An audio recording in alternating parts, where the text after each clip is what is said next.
on there with you this morning, Steph.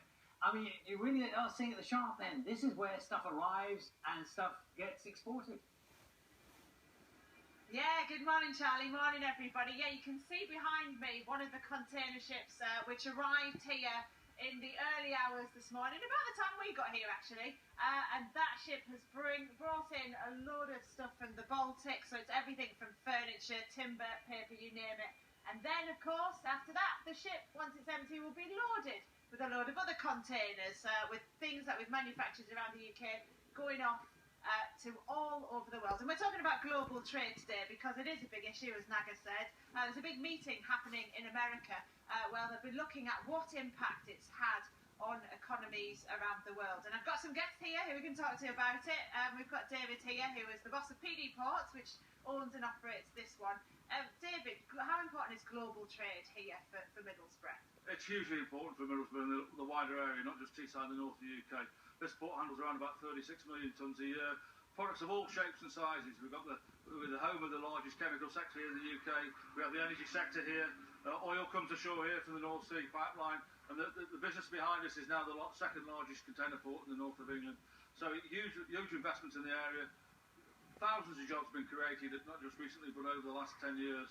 And, you know, a really great future from this platform of infrastructure we've got. Yeah, well, let's bring in Danielle here as well, who runs digital media entity. For you as well, it's not just about heavy industry here. You could do your business anywhere, couldn't you? Why do you do it in Teesside?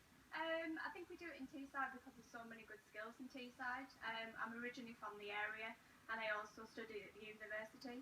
And I think they just offer a really good range of courses which brings great skills to the area. And for you, and I know as a girl who grew up here as well, like you know, often we can get, well, slated, can't we, for the fact that the heavy industry here, some of it has been in decline, steel and the like. But there's lots of growth in other areas in Teesside, aren't there? Tell us a bit about them. There's lots of different businesses here. I think there's been a steady growth in the digital sector over the last few years. We've certainly seen an increase in it. There's a lot of clusters going on certainly in Teesside, which we all work together, especially in the digital industry. We can kind of sit behind a desk and deliver it across the world, but also deliver it locally in the UK as well. And you are a global thinking businesswoman, aren't you? Yeah, we are.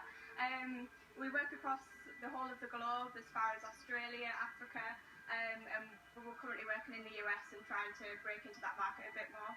Fantastic. And we're going to bring Leslie Batchelor in as well, who's from the Institute of Exports, and just to give us that national picture really, because there are lots of areas like Middlesbrough where everyone thinks, oh, heavy industry, therefore they're not going to be doing very well, but there's so much more to global trade than that. Absolutely, and I think, you know, in a flat economy, flat world economy, we have to be cautious of the fact that we've got to be flexible, we've got to be innovative, and we've got to make sure we're thinking of new ideas all the time, and actually understanding how world trade works, which is what the Institute's all about. There are challenges though, and that's part of the reason why people are talking about this big meeting between the World Bank and the International Monetary Fund and the like. You know, tell us about those. Well, I think the challenges are very interesting because obviously for the UK we import a lot more than we export, which is a problem. We also, you know, a lot of countries are reliant on us as well in different sort of, you know, Africa and around the world. We need to think very carefully about what position we take with this. But yeah, it's a problem because we don't want to spend money on freight. We don't want to be, you know, polluting the world. But on the other hand, world trade seems to be here to stay, and the globalisation isn't going away. Thank you very much. Thanks everyone for joining me here this morning. I have to say as well, apparently some of the containers on this ship have Christmas presents in, and I'm told that Charlie's is at least 3 of those yellow ones have got Charlie State's Christmas presents in, so clearly a very popular man.